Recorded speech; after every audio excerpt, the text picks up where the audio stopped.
Mornings in New York are always full of energy. I, Jennifer Aniston, wake up to the sunlight streaming through the window. Looking at my husband George Clooney, quietly breathing beside me, warms my heart. Married for 10 years, he has always been my support. I slip out of bed and quietly head to the kitchen.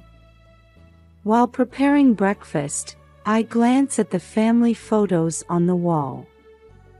A picnic in Central Park, watching a musical on Broadway, and Noah's 5th birthday party. Each photo overflows with our family's happiness. Mom! Noah's cheerful voice comes from upstairs. His smile brightens the start of my day. Good morning, Noah. Today's breakfast is your favorite pancakes, I call out, and Noah's eyes light up. George wakes up too, gently greeting us with, "Good morning, my loves." At 55, he's still charming and full of confidence as a successful real estate agent. But what I love even more is his devotion to family. During breakfast, we make plans for the weekend. How about a picnic in Central Park this Saturday? George suggests. Noah jumps up and down with joy. Yay! Dad, push me on the swings. I smile and remind them, but remember, Saturday morning is volunteer day. You haven't forgotten, have you?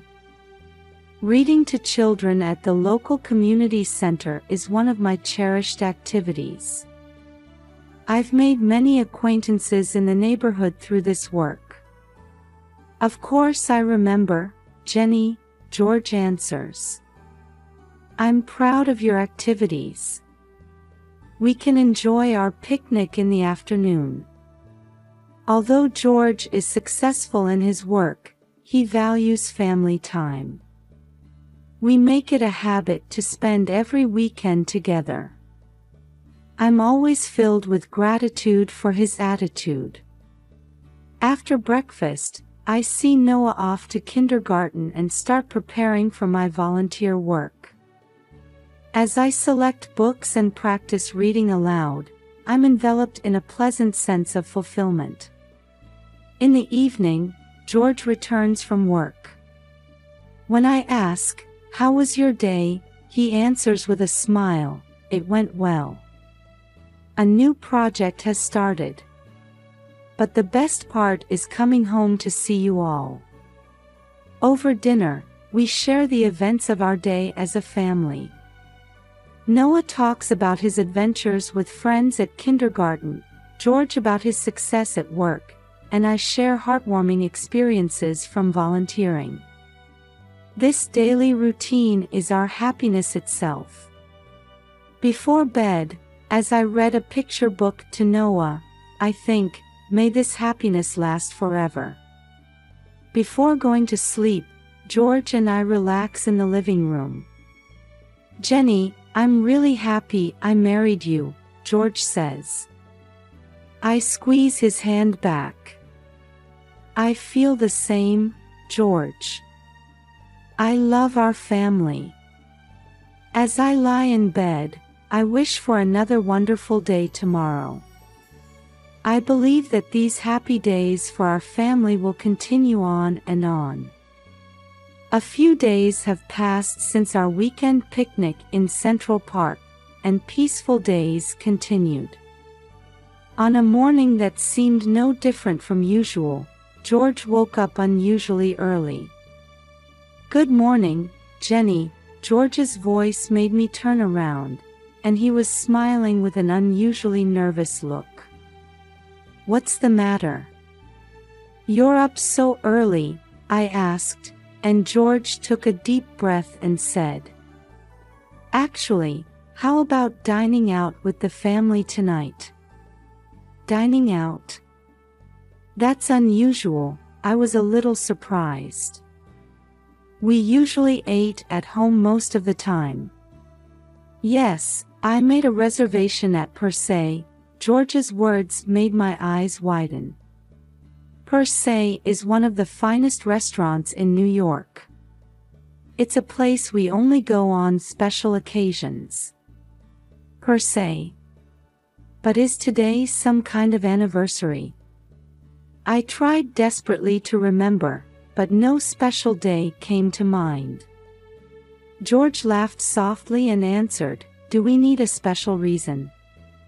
I just want to spend some luxurious time with the family." Those words filled my heart with warmth. I felt renewed gratitude for my husband, who made such special arrangements for the family amidst our busy daily lives. "Noah will be thrilled," I said, imagining our son's sleeping face. During breakfast time, we announced the surprise to Noah. "We're going to a special dinner tonight," I said, and Noah's eyes lit up with joy. "Yay! Are we going for pizza?" Noah's innocent reaction made me and George laugh. "No, somewhere even nicer." "So we need to dress up with Dad," I gently patted Noah's head.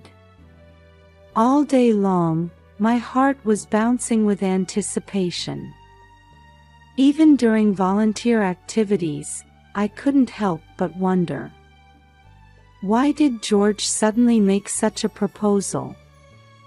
Is there something special happening? After returning home, we started getting ready. I chose Noah's favorite little suit. "Mom, do I look cool?" Noah asked, and my heart melted. "Of course. You're the coolest in the world," I answered proudly. While choosing my own clothes, I pause in front of the mirror.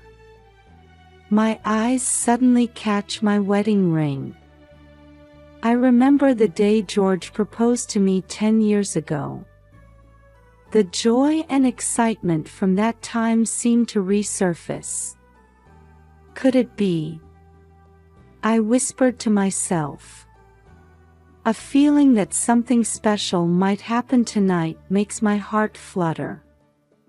George is also quietly preparing. There's an air about him as if he's hiding some secret. But I have no idea what it could be.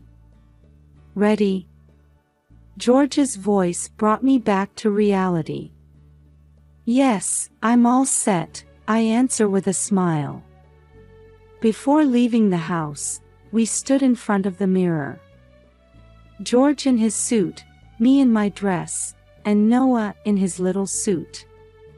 Seeing the three of us together, I was filled with happiness. "Well, shall we go?" George said. There was a slightly different tone to his voice than usual. As we got into the taxi, I prayed in my heart. May tonight be an unforgettable, wonderful night for our family. As we got out of the taxi, the elegant exterior of Per Se came into view. Noah, looking excited, pulled our hands with his small ones. "Mom, Dad, let's go in quickly." The hostess who greeted us at the entrance smiled warmly. "Mr. and Mrs. Aniston, we've been expecting you." Her polite demeanor made me feel the high class of this place. We were guided to a luxurious private room. Through the floor-to-ceiling windows, we could see a panoramic view of New York at night. Noah's eyes sparkled as he exclaimed, "Wow, amazing." As we sat down, a waiter brought us menus. George seemed a bit restless, checking his phone several times. Usually, he doesn't worry about work during dinner, but today he seems different. "Is something wrong?" I asked, and George hurriedly put away his phone. "Ah, no. It's fine. Just a case I'm a bit concerned about." I felt a little uneasy, but I didn't want to ruin the pleasant atmosphere. "I see, but today is family time. Let's forget about work." George nodded with a smile, but I could sense some tension in his expression. When the food was served, Noah's eyes widened in surprise. "Mom, what's this?" He pointed at the beautifully plated foie gras. "This is a special dish. Want to try it?" I explained, and Noah took a cautious bite. "It's delicious," he smiled. As the meal progressed, George's restlessness became more noticeable. He checked his phone several times and occasionally let out deep sighs. I was concerned but didn't want to ruin this special night. It might be a work emergency, I told myself, trying not to worry too much. Instead, I focused on Noah's enjoyment. His innocent delight in the high-class cuisine warms my heart. "Mom, this meat is so tender." Noah's exclamation made both George and me smile. In this moment, I strongly feel our family's happiness. However, this happy mood didn't last long. As dessert time approached and the waiter brought the menu, Noah's eyes sparkled as he chose a chocolate parfait. "I'm going to the restroom for a moment," George stood up. As he left the table, a strange uneasiness welled up inside me. Suddenly, a young waiter approached me. His name tag read Matt. Matt looked around cautiously before whispering to me in a trembling voice. "Ma'am, you need to leave immediately. Your husband." I was shocked and almost cried out. Matt's serious expression told me this was no joke. "What do you mean?" I asked in a low voice. My heart was pounding furiously. Matt took a deep breath and started speaking carefully, as if choosing his words. "Please listen. Your husband is having an affair. And tonight, he plans to." His words made my mind go blank. "An affair? George? It can't be. We've built a happy home together." But suddenly, George's recent behavior flashes through my mind. Frequent phone checks, restless attitude. "How do you know all this?" I asked, trying desperately to stay calm despite my confusion. Matt continued with an apologetic expression. I'm a former intern at your husband's company. By chance, I started working here part-time, and today, I overheard your husband's conversation." Various thoughts were swirling in my head. Disbelief, fear, sadness, and anger.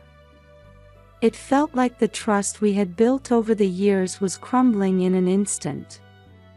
But why tonight, us? The words caught in my throat. Matt shifted uncomfortably. "I don't know the details, but your husband's new partner found out about your existence." At that moment, I heard Noah's voice. "Mom, the parfait is delicious." Brought back to reality, I quickly turned to Noah with a smile. "Is that so? I'm glad you like it." Matt hurriedly tried to leave, but I grabbed his arm. "Wait, what should I?" "Ma'am, there's no time. You need to leave right now. I've called a taxi. It's waiting outside, Matt said with a serious look. Confused but determined, I looked at Noah. His innocent smile made me resolve. I must protect my son. Noah, hurry. We're leaving now, I said in a calm voice. But what about Dad? Noah looked puzzled. Dad will come later. Come on, let's go. I took Noah's hand and stood up. As Matt escorted us out, my head was full of confusion. Is this really happening? George, whom I've been with for years, is. Disbelief, fear, and sadness mixed together. Just before leaving the restaurant, I looked back and saw George returning from the restroom. Our eyes met, and he looked confused. At that moment, I felt like something decisive broke inside me. As we got into the taxi, I took a deep breath. What should I do now? But there's one thing for certain. Protecting Noah, that's the only thing I can do right now. As the taxi started moving, I hugged Noah tightly. It's okay, Noah. Mom will protect you. As the taxi started moving, my head was caught in a whirlwind of confusion. Next to me, Noah asked, Mom, why isn't Dad coming? But I couldn't find the right words. Noah, Mom needs to talk to you about something. Dad is going to be late because of work, I answered with a forced smile. Noah looked a bit disappointed but soon became distracted by the night scenery outside the window. Taking advantage of this, I instructed the driver to the west side of Central Park. As the taxi drove quietly, my phone started ringing. George's name appeared on the screen. A feeling of tightness gripped my chest. Ignoring the call, I opened a message from Matt instead. Please contact me when you reach a safe place. I'll explain in detail. Taking a deep breath, I replied, understood. We're heading to the west side of Central Park now. After a while, Matt called. I spoke in a low voice so Noah couldn't hear. Matt, please tell me everything in detail. On the other end of the phone, Matt hesitated a bit before starting to speak. Actually, I worked at George's company. I quit 6 months ago, but that's when I noticed his affair. I gasped. Since 6 months ago? Yes. At first, I thought I was imagining things, but his behavior was clearly odd. And today, I accidentally overheard his phone call at the restaurant. Each of Matt's words stabbed at my heart. My husband's betrayal after years together. And the danger to us. Everything was becoming real.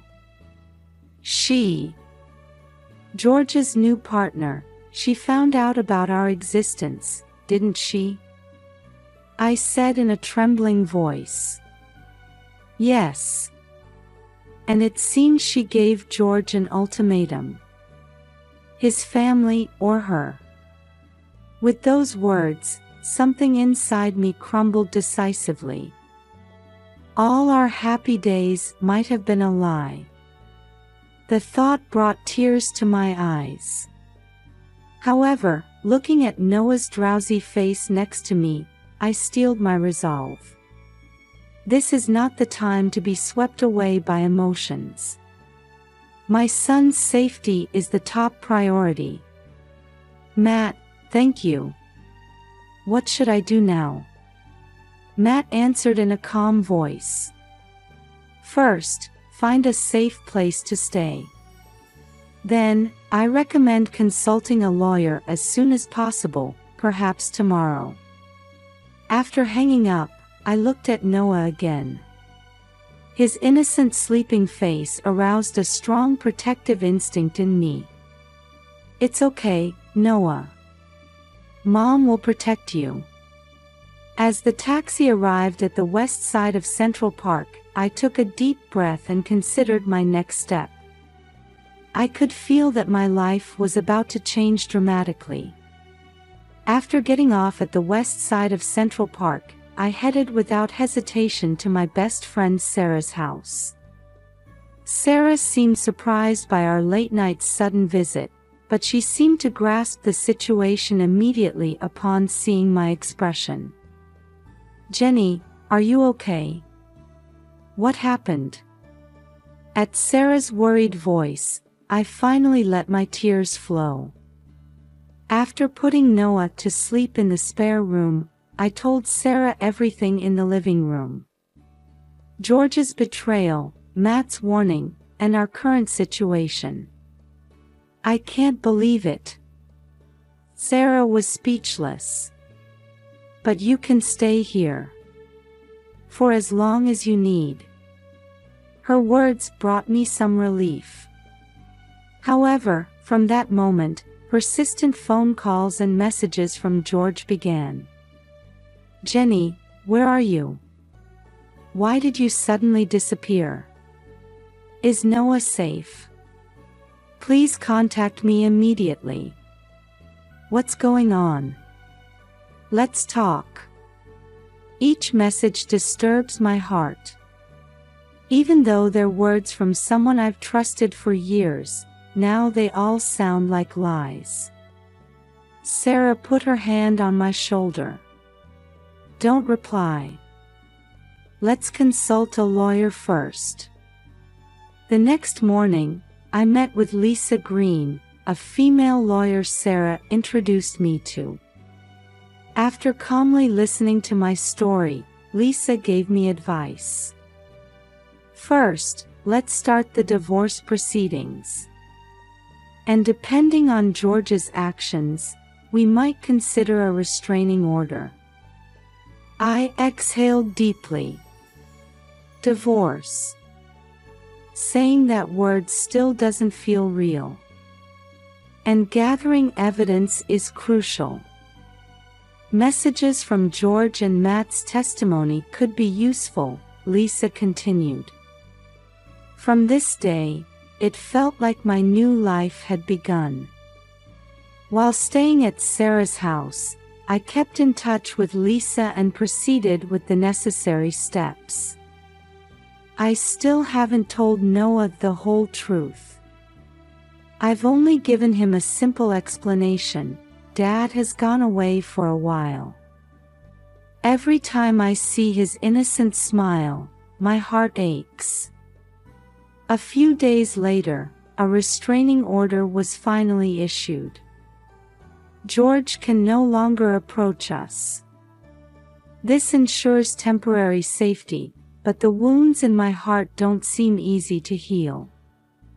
At night, after putting Noah to bed, I look out at the New York night view and think. The determination to raise my son alone from now on. And the courage to overcome lost trust.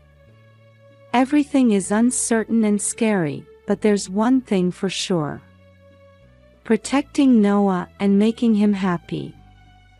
That's my only mission now. A week has passed since we took refuge at Sarah's house. Although Noah is confused by the new environment, he's slowly starting to adapt. Every day, I keep in touch with Lisa the lawyer, preparing for the divorce. One morning, I received a call from Lisa. "Jennifer, there's important information. The woman who seems to be George's partner has contacted us. She wants to talk to you." I gasped. With her. But why? Lisa explained carefully, choosing her words. Her name is Amy. She's apparently a young employee at George's company.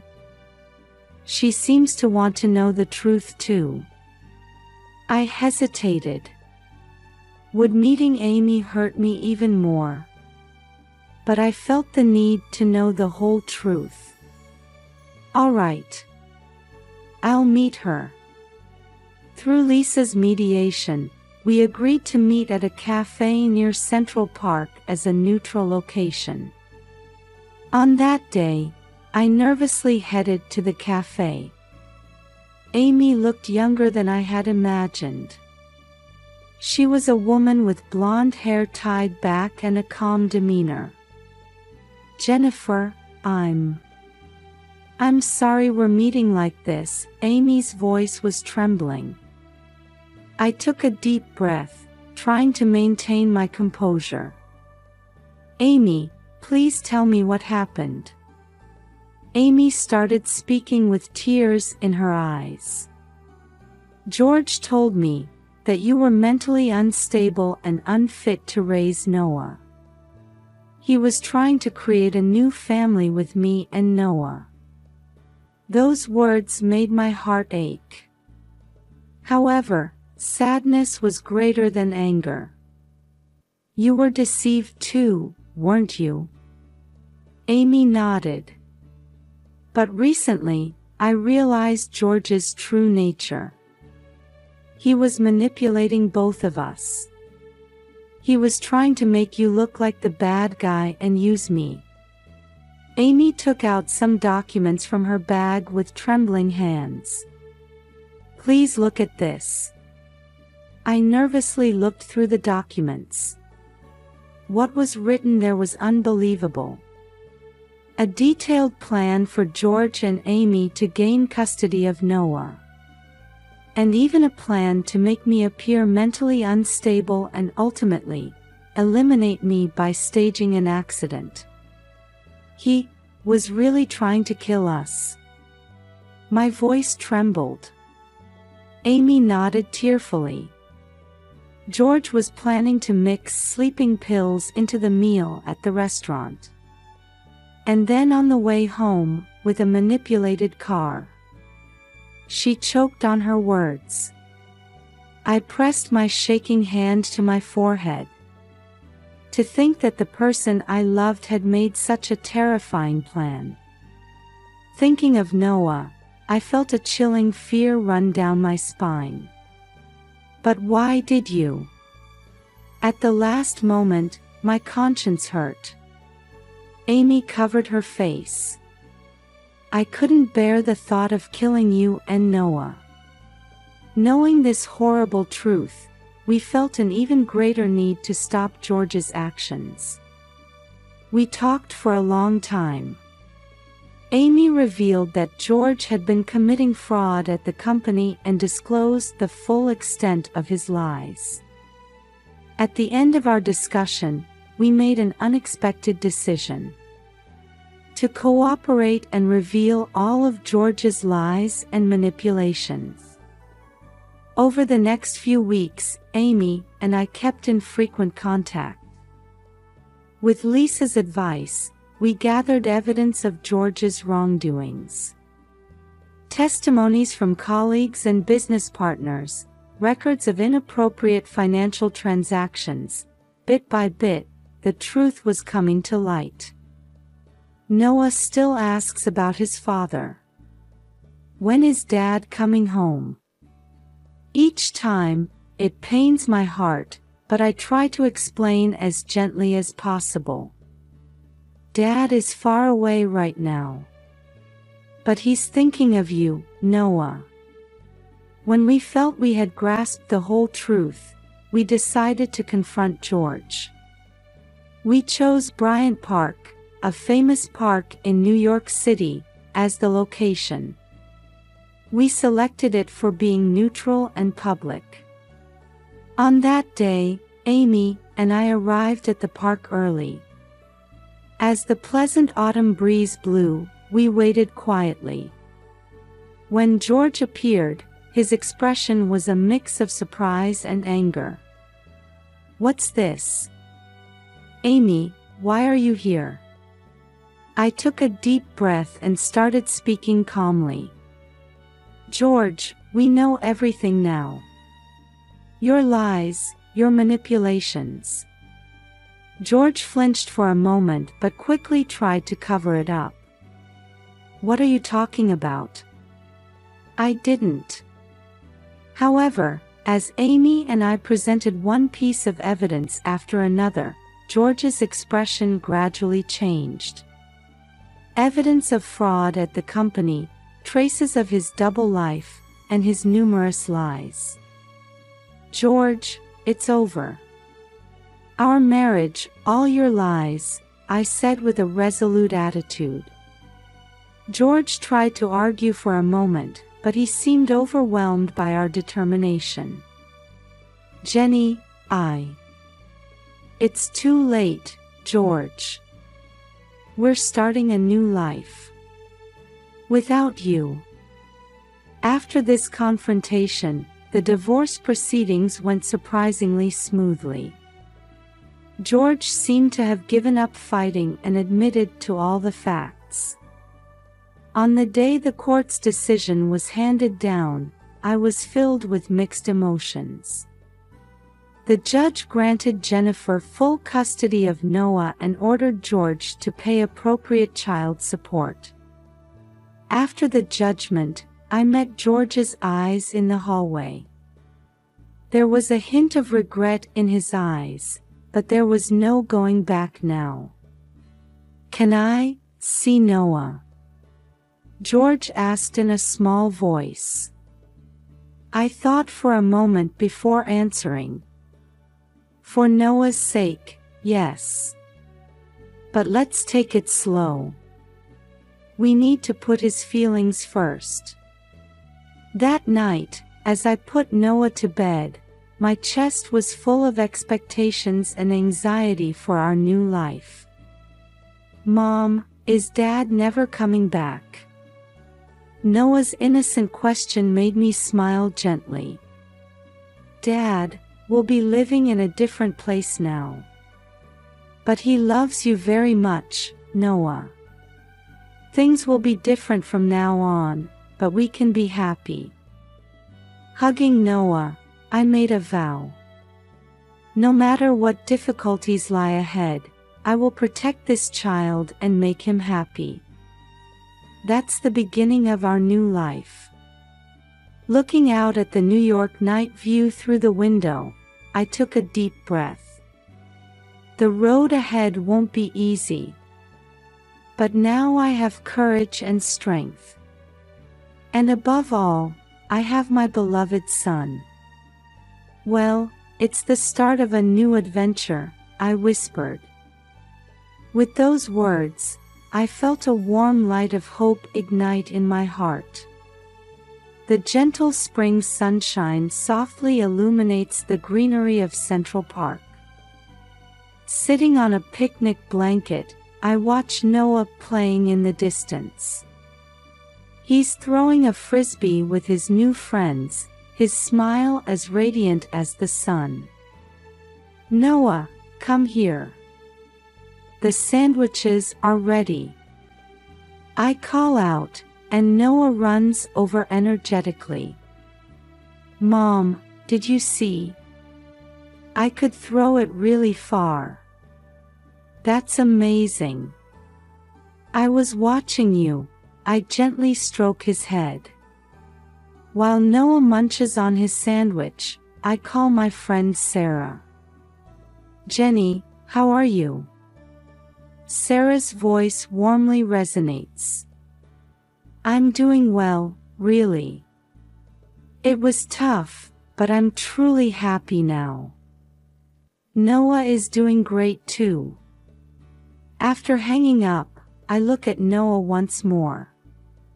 He's enjoying his lunch with a satisfied expression. This past year has been full of challenges. But these peaceful moments I spend with Noah seem to heal everything. "Mom, what are we going to play next? Noah's question makes me smile. Well, what would you like to do? The swings. I want to ride with you, Mom. All right. Let's go. Taking Noah's hand and heading towards the swings, I whisper to myself. It feels like our new life has finally begun. As we ride the swings, soaring towards the sky with Noah, the sensation of cutting through the air feels like a leap into the future. Having overcome difficulties, living in this moment. Just that alone fills my heart with happiness.